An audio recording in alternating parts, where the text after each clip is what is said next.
everybody, and welcome to Fraudible, the official podcast of the International Society of Economic and Criminology.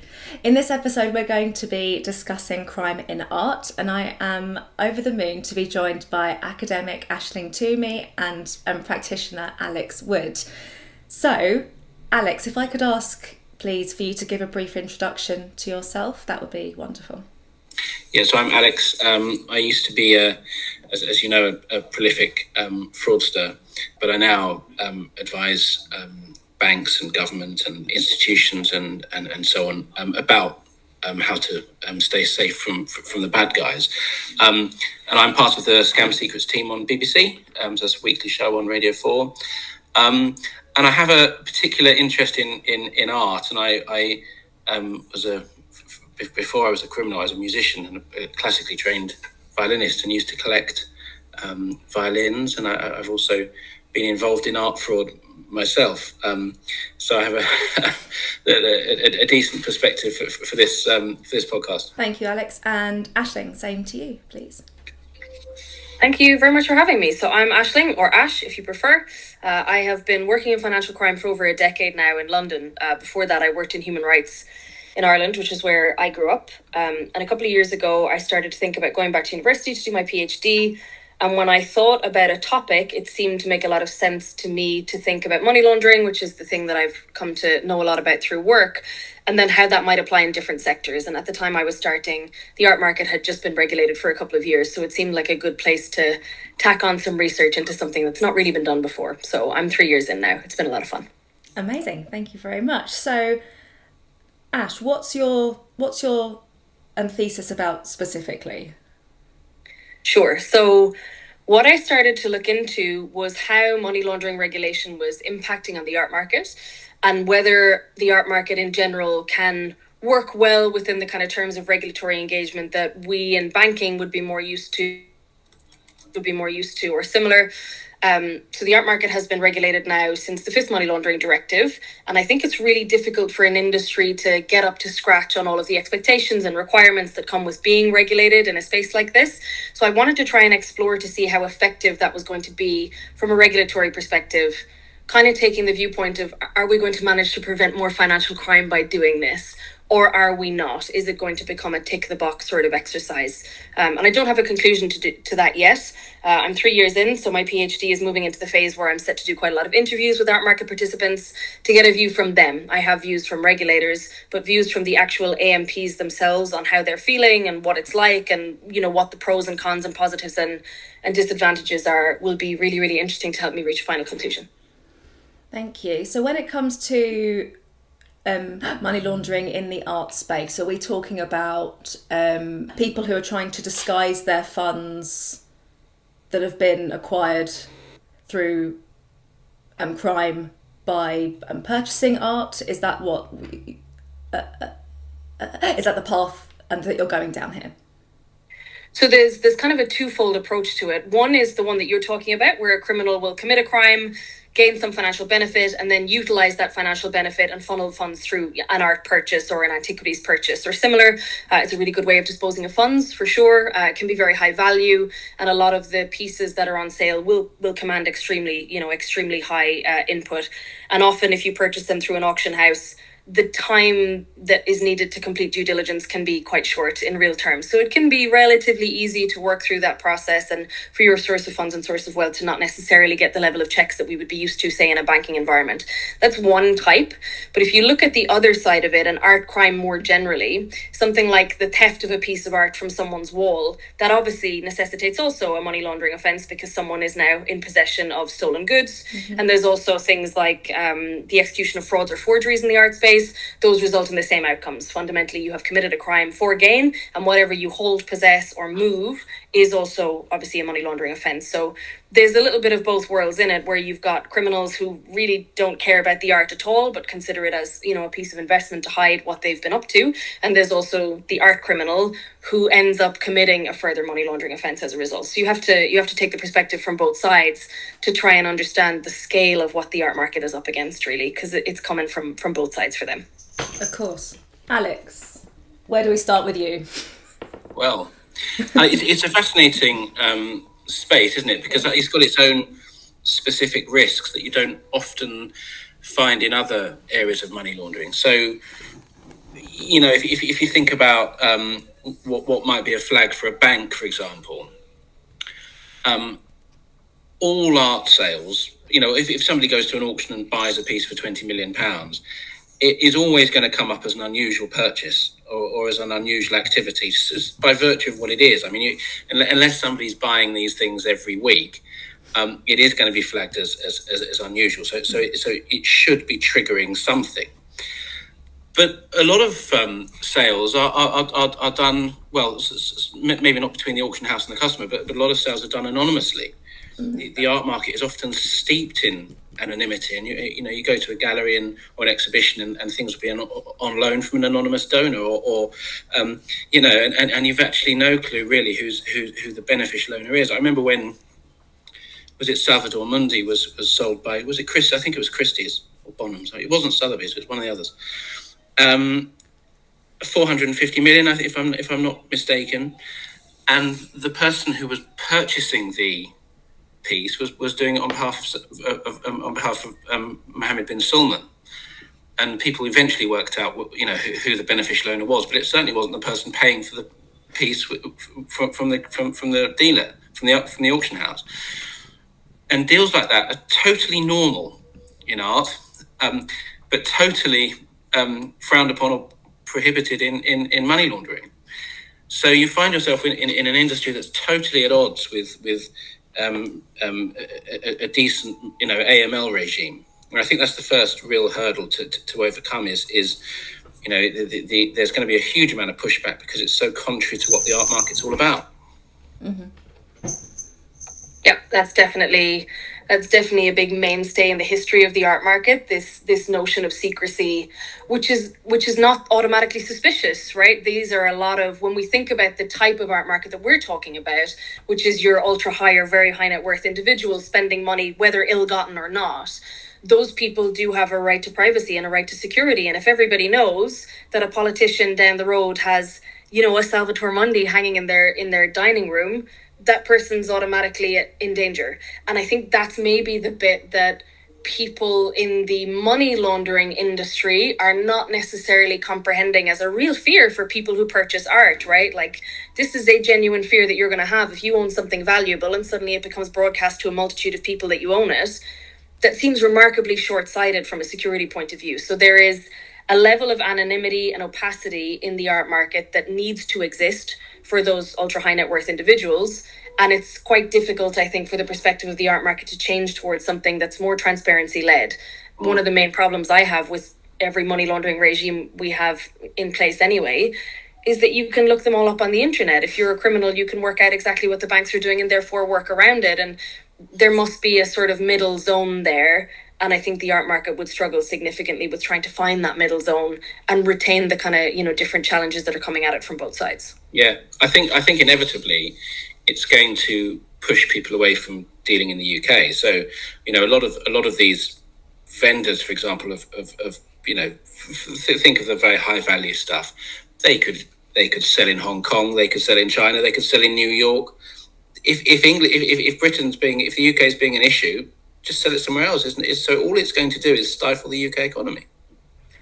Yeah, and there's at least some evidence that that's the perception. Whether it's the truth or not economically, I don't know. But a number of months ago, Politico did some interviews at the Frieze Art Fair, and it asked a bunch of the art dealers, all of whom refused to speak unless they could remain anonymous, which I think says something anyway. Mm. They told Politico that this whole process just puts rich people off buying art in London because it's a pain in the ass, right? That's essentially what they said. And I can see that being true, but I'm also conscious that Britain remains a mainstay of the global art trade. And so is Paris, say, for example.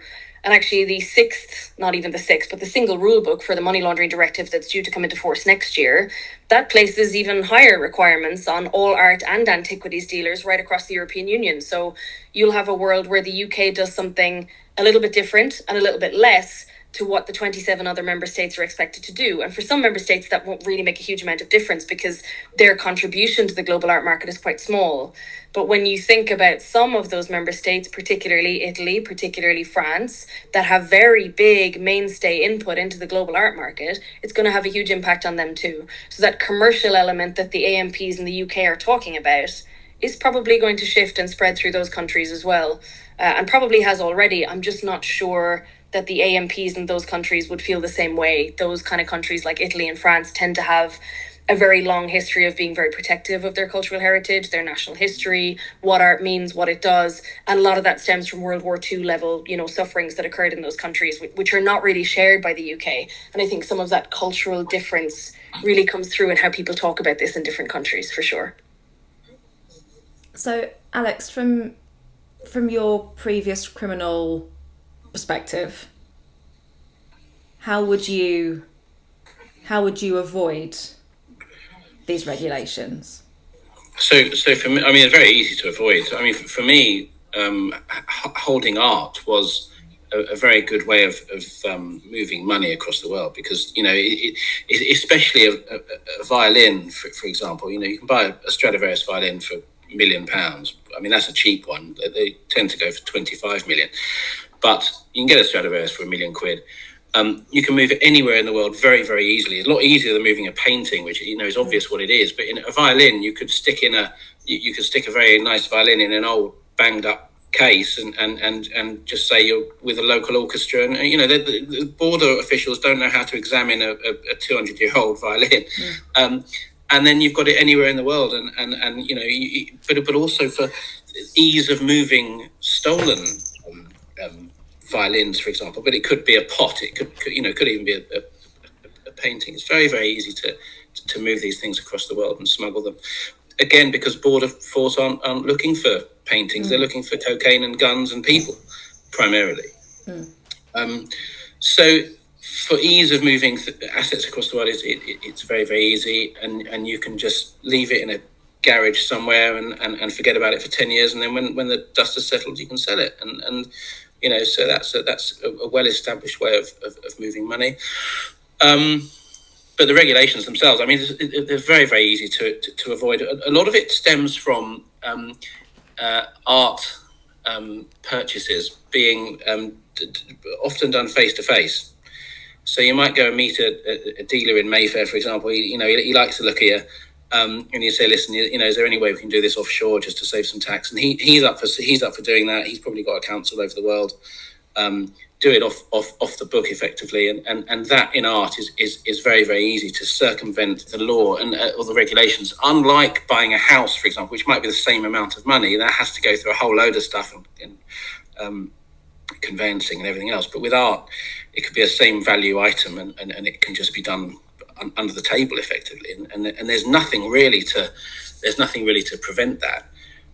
Especially in circumstances where a dealer, might be selling stuff on consignment and doesn't have to declare what he's holding. So it's a beautiful way of moving money around, and circumvention of these regulations, as far as I'm concerned, it's going to be very straightforward indeed. Yeah, I think the other challenge that I've come across a lot in the research is that because this came through as a directive, the European Union has changed tack now and is beginning to use regulations from next year, so things will be much more directly effective. But all of this came down by way of a directive, and that directive enabled every country to define for itself what art meant. And art obviously is a very nebulous term anyway. The three of us would not necessarily agree on what is art and what is not. It's a really, really subjective term. But the UK, decided to use a definition that had already existed in the 1994 VAT Act. Obviously, in 1994, we didn't have things like a global internet that everyone was using, so it doesn't account for a large volume of newer or more modern art, doesn't include anything like NFTs or the use of AI, and whether that is or is not art, it doesn't try to define any of those things. That definition also doesn't include any type of antiquity. So what Alex is talking about relating to the violins, technically speaking, that transaction doesn't fall under the regulation for the purpose of the UK right now anyway. So if you're an art dealer and you deal in both paintings and violins, one of those things you're regulated for and the other one you're not. And that level of confusion presents variables within a jurisdiction and then across all of the other 27 that adopted the directive as well. And they'll all have a slightly different variance in what they consider to be counted in the definition or not. That's not a global standard. That's not a way for any of us to actually find the right answer. And if every regulator is working to a slightly different set of components, a crime in the UK is not going to be a crime in France. That's difficult. Yeah. And that's a real problem for multinational organisations. So you think of somebody like one of the large auction houses, and I compare it to like a large oil company, BP, for example. They have operations in India and Nigeria where bribery, for example, is perfectly acceptable. It's a cost of doing business. But if you try and do that over here, you can go to prison for 14 years. But you've got one organisation in which different parts of the business it's acceptable and different parts is unacceptable. And so you have this somebody at an auction house is going to say, well, look, let's not even bother with that transaction for that particular high value piece in that jurisdiction. Let's just do it where it's very easy to slip it through. And I'm convinced it's going to, just like we've seen recently with the gambling regulations that have been introduced. And I think Rachel Reeves is taxing 40% on online gambling, up from 20%. And I spoke to a very, very large bookmaker, very, very large online bookies recently. I'm not going to name them, but they're a household name.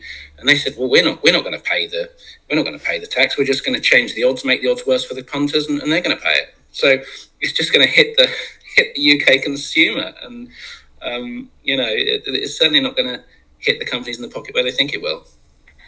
Yeah, I think the analogy that I find most useful for it, specifically for the audience that's going to listen to this podcast, or anybody else, I would not use this analogy, but I often think of it as really similar to sanctions legislation, where you could be a multinational that operates in both China and America, and that means that you've got to follow two completely conflicting and oppositional sets of legislation relating to sanctions demands.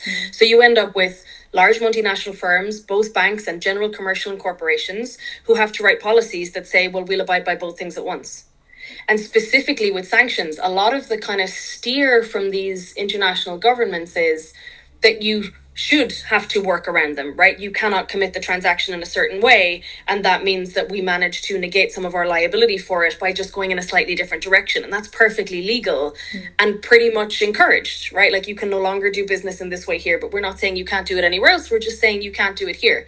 This feels very like that, where all of these AMPs, without being criminal, without being suspicious, without having bad intention or malice, will end up working around it because it's just incredibly difficult to execute on. I think, we've probably made something that's not practicable for their purposes and doesn't take into account maybe their long cultural history as well. I think there's a lot of what I've read in the research about money laundering that mentions this topic would suggest that there is large scale crime in our businesses.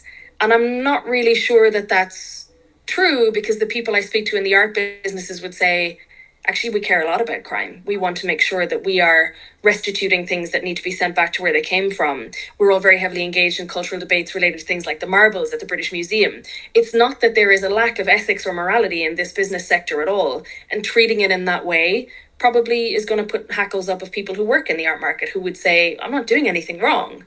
So there are some kind of cultural perspectives there that I don't think have been adequately taken account of either. Yeah, that's right. And it's hitting the collectors as well, because, if you think of sanctions in Russia, for example, think of the amount of incredible art that's in Russia. Yes. Most of the Fabergé eggs, I think, are in Russia. And if you want to, you can buy it in a Russian auction, but you have to do it through, either have to go to Russia or you have to do it through Istanbul, I think. And it's the same with air sanctions, for example. And which always struck me as very unfair, because you have Russian kids over here who've got their grandparents living in Moscow. They want to go and visit them, and they can't see them because they can't get there, but they can if they go through Istanbul. So there's always a way around it. You just have to dig a little bit and find that way around it. And it's not hard. And you certainly don't need advice from the underworld to find these loopholes. It's very, very straightforward. So I predict we're probably going to see some Fabergé eggs up for auction in Istanbul pretty soon. But I'll bet you both 10 quid on that. Let's see. Yeah, it's interesting, right? Where you might see an emerging market. certainly there are a lot of emerging markets in Africa because traditionally everyone has placed all of their care on the Western notion of what art means, right? So we're seeing a lot of emerging markets now on the continent of Africa in particular, where there's some absolutely incredible art that just hasn't had its day in the sun. And it will, because it is such a commercial global market that's going to happen. But I think, Alex, your point about people will work around something almost out of sheer love, right? Like, I want to see my grandparents, therefore I will find a way to see my grandparents. I think there's a core element of love in the art market too. So a lot of the people who collect, not all, but a lot of the people who collect fundamentally do it out of a sense of love. They love the beauty of it, or the aesthetic of it, or they love what it says about civilization, or about our history, or about what we've been and where we've been and how we've achieved things. And one of the things I found really sad about all of the sanctions on Russia and the oligarchs in particular is that we relied on those oligarchs to purchase a whole bunch of really expensive stuff over many long years. And now a lot of that stuff is sanctioned. And because there's an uncertainty as to how heavily sanctioned it is, or who can touch it, or even where it is right now because of how art tends to be stored, we're not seeing any of those works of art. And I think that's particularly sad for a collection like Roman Abramovich's, which is, worth basically $1 billion and includes some of the finest examples of modern art in the world. None of us have seen any of it for years. And he used to lend out quite a lot of it to different museums across the world. It was one of the things that he did. That's not to say that I'm in his corner, but I think it's a real shame for cultural heritage that we don't get to see those things anymore. There is a sort of a loss of our civilization's collective ownership of our beautiful things that has happened there as a result of these sanctions that perhaps weren't very well thought through. And I think the money laundering regime suffers from something similar. Did anybody really think about the historical and cultural value of the objects that we were talking about when we set up this regime? I'm not so sure, because I think if they did, they might have considered that there are already large-scale practices in place, like the Washington principles or similar, to try to offset crime in the market, to try to give things back, say, to the families of Jews who died during the Holocaust. I would have maybe tried to appeal more to that sense of morality and ethics that exists in the market, rather than this legalism that has emerged from this entire money laundering regime. It seems a lot to me to ask a whole market to start from scratch and learn an entirely new thing in the space of just a couple of years.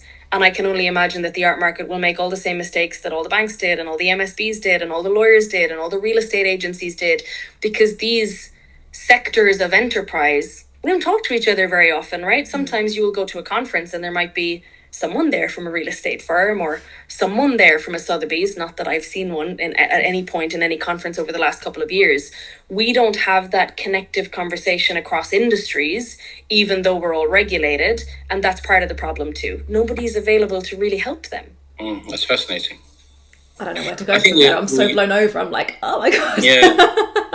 I think that there's also a real problem with, certainly with the sanctions legislation, and there's been a lot of talk about realizing some of the assets to help rebuild Ukraine and all this sort of thing. And I don't think when the sanctions, certainly in relation to Ukraine, when the sanctions regime was introduced, they gave art a second thought. I think they were thinking about the yachts, the bank accounts, the £50 million properties, and they weren't even thinking about art. Art's just been caught by it.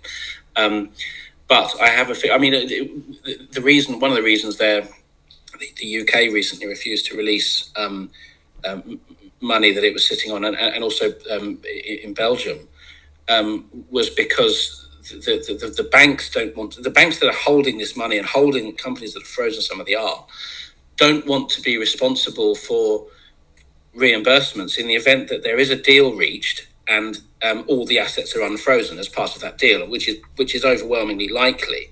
If there is a deal, a peace deal, everything that's been seized is going to have to be released as a default position.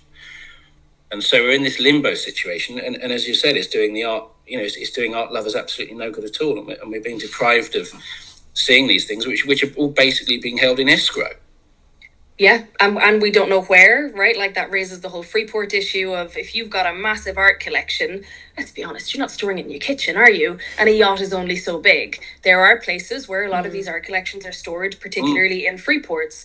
And the fifth money laundering directive attempted to regulate free ports, and that's not gone very well, because in the single rule book, that has mostly been removed. There is a reference to intermediaries and storage, but there is no sense of the same hard come down on free ports that there was in the fifth money laundering directive. And that's for essentially, I think, the same reason. you cannot apply a bunch of legislation to free ports when all of your other legislation essentially says, well, nothing applies in that place. So we keep creating these kind of weird central challenge issues that prevent us from being effective in this space. And I think you're right. I think when we thought about, the sanctions relating to the Ukraine invasion, we thought about Chelsea Football Club. We thought about extracting as much value as possible from people that we felt were no longer allies, and that makes perfect political sense. But I don't think anybody considered what it meant for all the pieces of cultural heritage, for sure. I know Ukraine did, because they started a list, and this speaks to a point you made quite early on during this, Alex. They started a list a few months after the invasion to say, we want this particular piece of artwork to be sanctioned by every other nation. We know that it is owned by X person. And they had a website which had a list of some of the artwork, and they would say, we know it's owned by them. We want it to be directly sanctioned. What struck me as fascinating about that list was how few artworks there were on it. And it took several months more for The Guardian to come out with its investigation that said, Abramovich basically owns hundreds of these at very, very high values. None of those were on the original website. And that speaks to the difficulty of finding the beneficial ownership of these individual assets that Alex mentioned earlier, right? It's incredibly hard to work out who actually owns one of these things. And that goes back to the point about, you definitely want some good security for both the artwork and yourself. It may not be nefarious, but we're working in a market where something is suspicious or not, and they're both going to look exactly the same. If in real terms, they're going to look exactly the same. I have a friend who lives in a very nice place in London called the Boltons. It's one of the most expensive streets in the world. He's got a huge house, and he's got two pieces, one by Manet and one by Pissarro. They're not worth 100 million, but they're worth several million each. And I said, it must be amazing to have these things, and he's invested in lighting above it, and they're all alarmed individually and so on. He said it's an absolute nightmare. He doesn't trust anyone who comes in the house. If he gets like builders in, you don't know who is who. You don't know whose cousin might be. It might be a burglar or anything. He says it's an absolute nightmare having it. Even guests at dinner parties, they might be chatting with their family about it afterwards, and their sons knows someone who's just come out of prison for thieving. It's a huge nightmare owning these pieces, and invariably, I'm sure you've come across this, Ash, but a lot of collectors will have copies made and stick the originals in the bank, and it's a real shame that they can't. But as you said, you need to be on point with security and thinking who's who, and if that is owned. If the pieces are owned illegally, or if they're held in the UK illegally, it just makes it 10 times more dangerous, doesn't it? Yeah, big time. So you've got your conservation, your insurance costs, your conservation costs, your storage costs, trying to make sure that everything looks right, is right. That doesn't account for the fact that there's an estimation that roughly 40% of everything hanging in the world's museums is a fake already. Well, yeah, exactly. So then you've got artworks now being put forward as collateral for financial deals. So that's become a thing, right? It's like a product that the financial markets are offering. You've got your Manet. Okay, we'll use it to finance a massive loan for you so that you can start your business or buy a yacht or pick your poison. Absolutely fine. What if it turns out that that's fake? That means that every piece of money that was based on that single piece of collateral is a fraud, potentially? Is not a fraud? No, that's depend on who knew. It's very complex. I've come across that a lot in the violin world is fake Stradivariuses, for example, and the fake provenance could have been created 150 years ago, for example, and so then all the relevant provenance is legit, and it's been auctioned several times by these violins have been auctioned several times by major houses, Sotheby's and Christians, who have vouched for its authenticity, and it's been sold as real, and then it turns out somebody's got a completely worthless item, and recently there's been development in, I think it's called dendrochronological testing, where you can test the age of the wood and compare that to, you can really take a sort of scientific view of the wood used on an instrument, and I think they do the same in art, and they'll look at canvas and see if that genuinely did come from Verona in 1730 or whatever it purports to be. So, but we didn't have this 150 years ago when all the dodgy provenance and documents were being put together. So it really is difficult. And I know of a few, also major pieces of art that have been forged but sold by major auction houses and given purportedly legitimate attributions.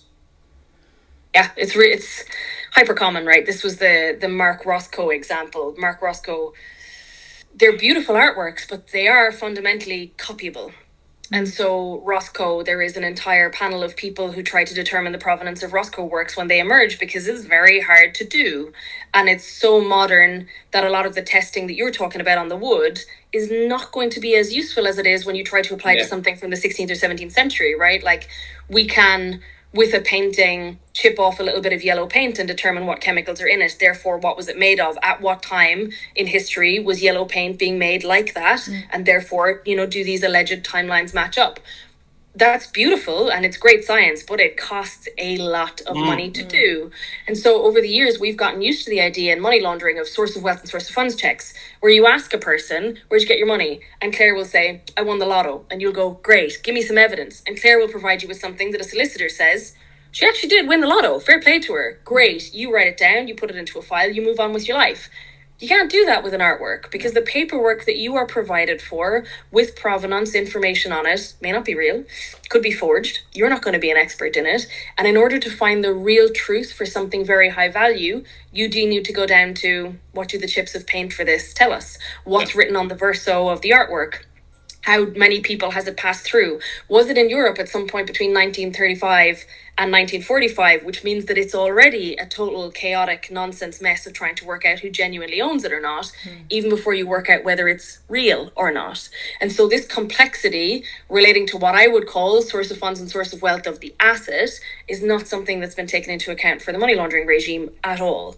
It doesn't seem as though the people who wrote this legislation contemplated that what you're talking about as an asset has its own version of checks that already exist in the market, but they need to be made more accessible, right? It's a bit like, I used to work at JP Morgan Chase, and they obviously, bank very high risk entities, a bank has to somewhere along the road. And they would do, and it's a relatively common practice in the industry anyway, they would have third party people who would carry out really in-depth due diligence checks on very high risk entities. Super common. You pay several £1,000s to get this kind of thing through. The report is produced. It finds much more than a person at a desk in Canary Wharf is ever going to locate. They were always fascinating things to read.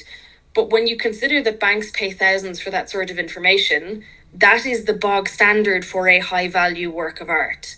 And I'm not sure that that is known, appreciated, or even well used because of the way the art market operates. I think it's probably attainable where you have someone who's in it for the love because they want to know that they're getting the exact right thing. But if you're a Sotheby's or a Christie's and you're running an auction on a Tuesday and you announce it 2 months in advance and there are 150 items in the auction, do you have time to complete due diligence on every person who'll be present in person and online to do the bidding? And do you have the time to conduct the provenance checks on all 150 items, some of which will be very specialized and require maybe one of the 4 people in the world who know a lot about this topic? That's not a system that scales well to prevent financial crime. It's just not. It's not going to be effective in that way. As you're talking about that, I thought of the other problem, which is the overvaluation of a piece. And again, I know this happens with certain artists. I mean, we've talked about Tamara de Lempicka before, and there are only a few people with substantial Lempicka collections. And I used to have one piece, which was a criminal asset, and it was confiscated. But Madonna is known to have a substantial collection of Lempicka. And one of the concerns, not in relation to Madonna's holding, but somebody who used to collect them, is that, so somebody, say, has 10 pieces by this artist. As soon as something comes up for auction, they will overbid, or they will liaise with another potentially interested party to overbid, pay well over what is reasonable for that piece, and therefore increase the value of the rest of their collection.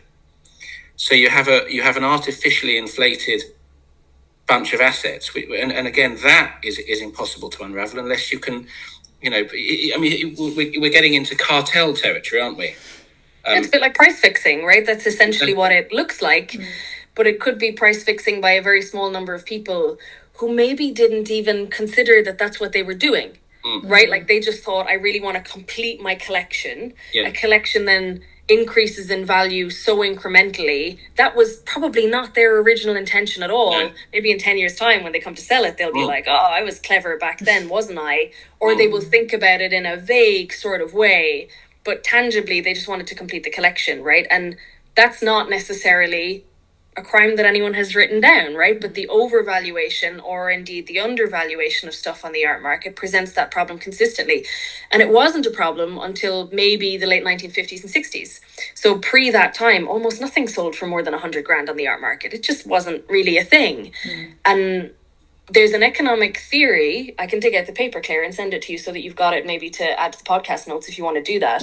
But there's a kind of economic theory relating to cultural economics that says, at a certain point in time in the 1950s, a number of enterprises and commercial bodies realized that you could present a work of art as something with ever increasing value, something that would appreciate across every single generation.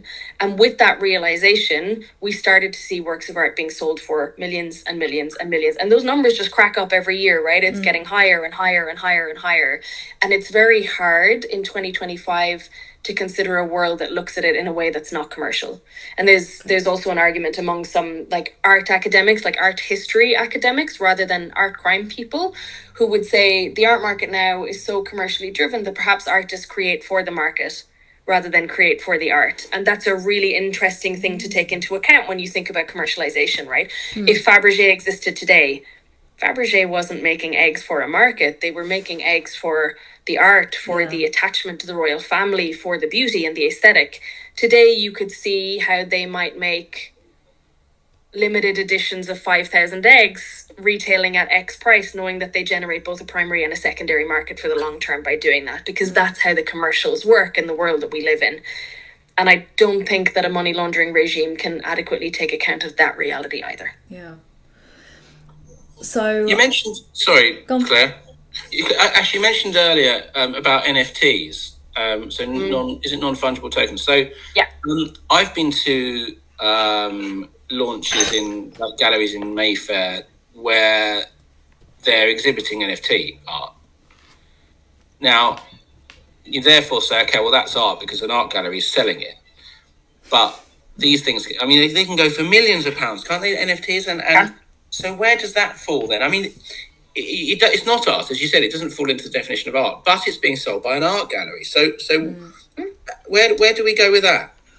Yeah, so it doesn't fall into the definition of art here in the UK under the VAT Act, but there are other European countries which would consider it to be art. And certainly if there's a market for it and money is trading hands at that kind of level relating to it, there's an argument for including it in any definition because it should be subject to some kind of due diligence control to work out what's going on. So it's a market that really started to take up over the pandemic years, but like the bottom's kind of fallen out of that market now, right? There is just not as much demand for it. I think people got more cynical about it, particularly in the art world, but it's still there. It still changes hands. There is still a huge amount of money involved, and most of that money obviously exists on the blockchain. Trackable, but still pretty anonymous, right? Like, the blockchain has its benefits and its disadvantages as well.